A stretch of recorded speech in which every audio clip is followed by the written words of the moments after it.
Behavioral Sciences Lecture 11, Social Structure and Demographics.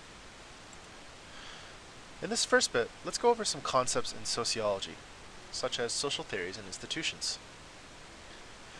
Functionalism focuses on the function of each component of society and how they fit together. There is a manifest function, which is a deliberate action that serves a system, and the latent function, or an unexpected or unintended positive consequence of manifest functions. An example of this would be the prohibition. When alcohol was prohibited in America, it was deliberately outlawed by the legislation made by Congress. However, an unexpected consequence of this was the birth of organized crime and one of the most corrupt times in American history. Conflict theory focuses on how power differentials are created and how they contribute to social order. A huge proponent of this theory was Karl Marx, and in his Communist Manifesto, he listed out very plainly how this conflict between the proletariat, or working class, and the bourgeois would eventually lead to revolution. The symbolic interactionism is a study of ways individuals interact through shared understanding of words, gestures, and symbols. Below are some examples of symbols, and how these symbols are recognized and treated by individuals will largely shape how a society perceives and shares their ideals. Social constructionism explores the ways that individuals and groups make decisions to agree upon social realities. So, in the United States, we all agreed that the steering wheel should be on the left side of the car, and we should drive on the right side of the road and obey all of the traffic signals. We agreed upon this, and that is our social reality. Social institutions are established structures that dictate specific patterns of behavior or relationships, and these are accepted as fundamental parts of cultures. Families, education, religion, government, healthcare, etc. all funnel into social institutions. They spin the fabric of the society that we are part of. Moving in, let's go over something that's actually incredibly pertinent to your future career as physicians. And these are the 4 ethical tenets of American medicine. The first one is beneficence, or acting in the patient's best interest at all times. The second one is non-maleficence, or avoiding treatments where the risk outweighs the benefits. The third is respect for autonomy, or respecting patients' rights to make decisions.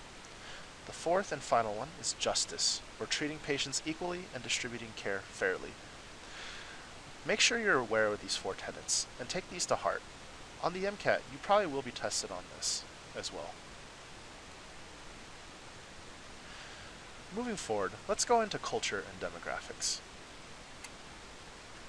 Culture is the lifestyle of a group of people, and it has material and symbolic elements.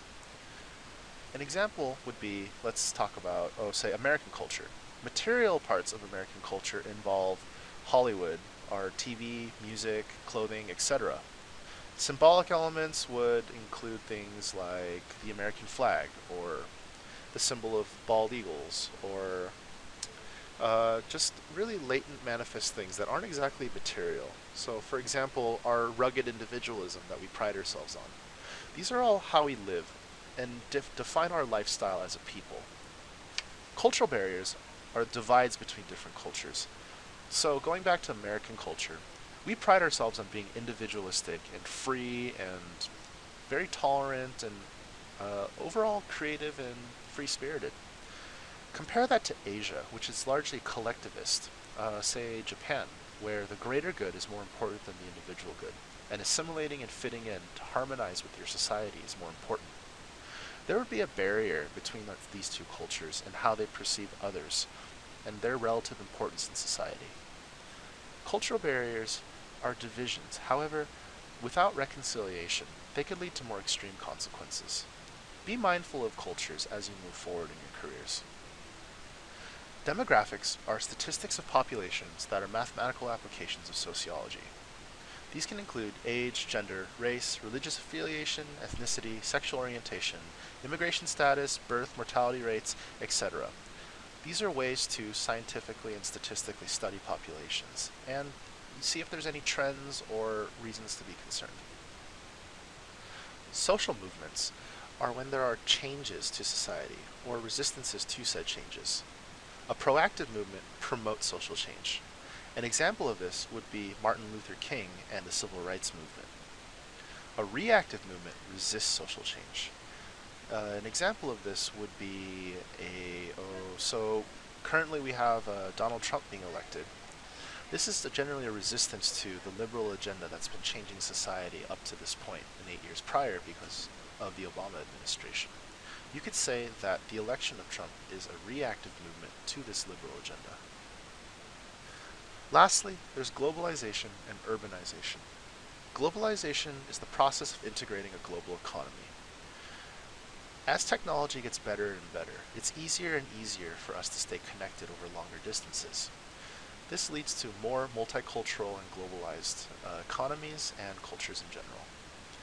Urbanization is the process of dense population areas creating a pull for migration. An example of this is if lots of huge factories were to be built in a city, they'll generally draw workers from the countryside in hopes of finding jobs. That'll conclude Lecture 11. We've got one more to go in the Behavioral Sciences module. Keep it up!